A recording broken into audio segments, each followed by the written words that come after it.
Dito naman tayo sa Algeria.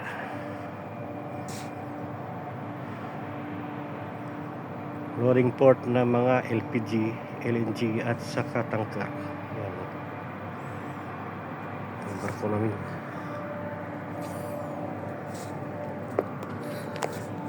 Barko namin.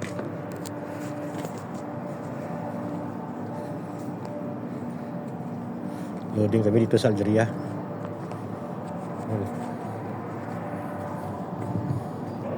Safe, pasok, safe. Oh, pasok. Ako mo ito yung bisita, dalawa. Oh, ano ko dyan? Ha? Natawag ko na. Tawag.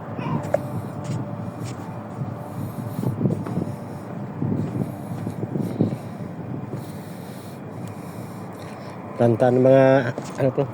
LPG, LNG at saka tanker. Ayan. Puro bahangin at saka diserto makita mo dito. Hindi ka man makalabas dito dahil stricto sila dito. Kailangan may escort ka ng dalawang sasakyan bago ka makalabas. Malayo yung city dito.